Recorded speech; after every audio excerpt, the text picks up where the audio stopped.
fundamental idea is this. So, these are the sequential extended versions of Shannon-Fanow-Elias codes.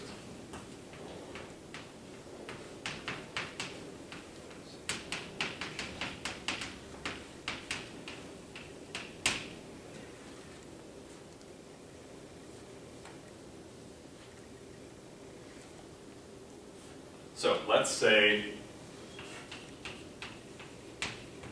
you have a source X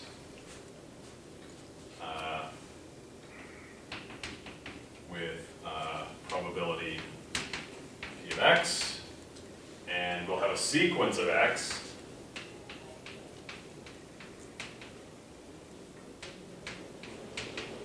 with probabilities. Sequence of X designated X1, X2, X3, and so on up to Xn, where Xi, dXi are IID. And furthermore, we're going to say X is binary, although that's not really essential to this argument. You could definitely specify non-binary arithmetic codes.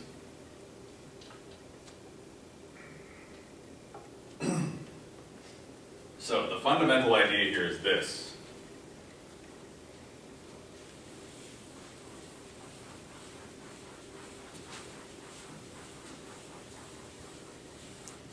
If I have binary X,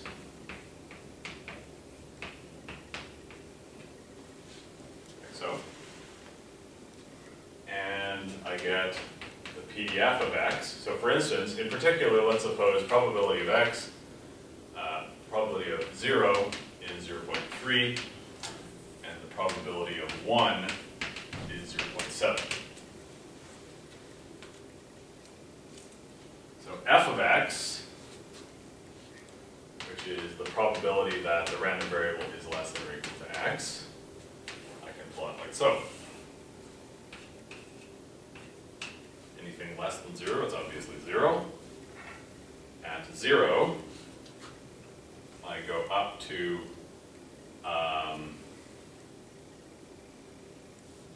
at 0 I go up to 0.3,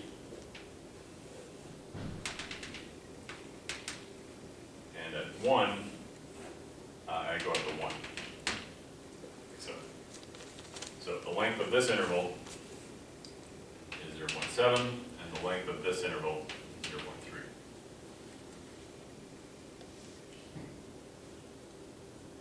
Now, let's extend the source. So if I have,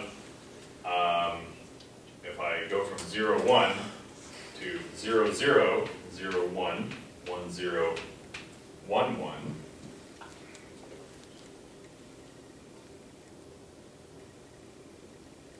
the key observation is this. Basically, what I can do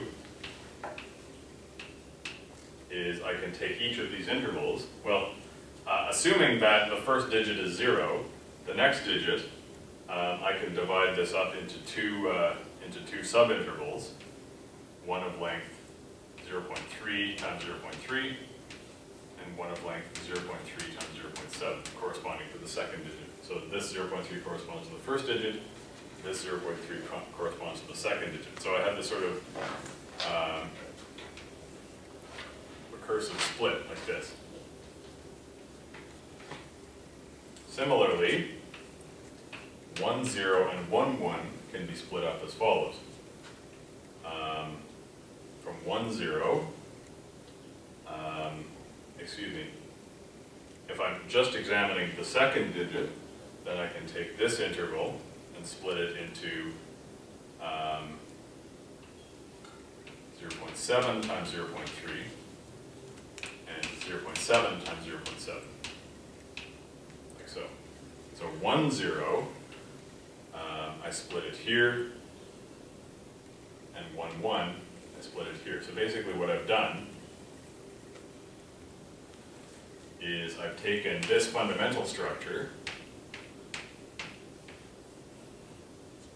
and I've recursively split each subinterval. So I know that the probability of being less than or equal to 0.1, or excuse me, the probability of being less than or equal to 0.1, let me back up for a second. The interpretation of these should be, if I have a long sequence of x,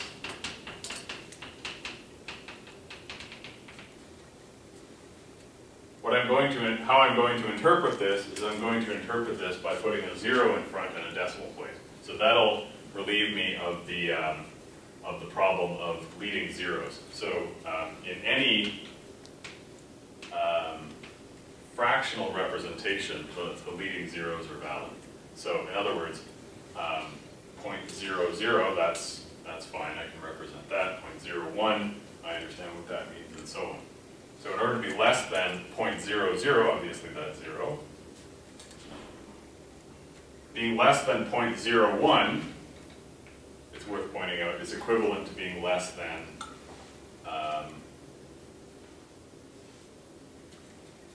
or equal to 0.01 is equivalent to being less than 0.1. Because all of the possible representations of the trailing digit are here. So what we had before was that the probability of being, just a second. Here's how we bifurcated. We started with this. Probability of being less than or equal to 0.0. Could you repeat why you included the decimal point now? What I want to do is, well, I mean, I suppose it's valid to say this.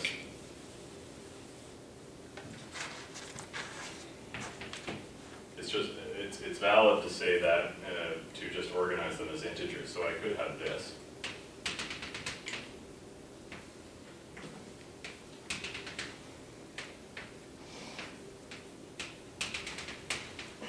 And so on. It's just that this is unusual. And in particular, because I want to start with this place and then move to this place, basically, in this representation, I would have to start with 1, 0, 0, 0, and then put in the trailing 0.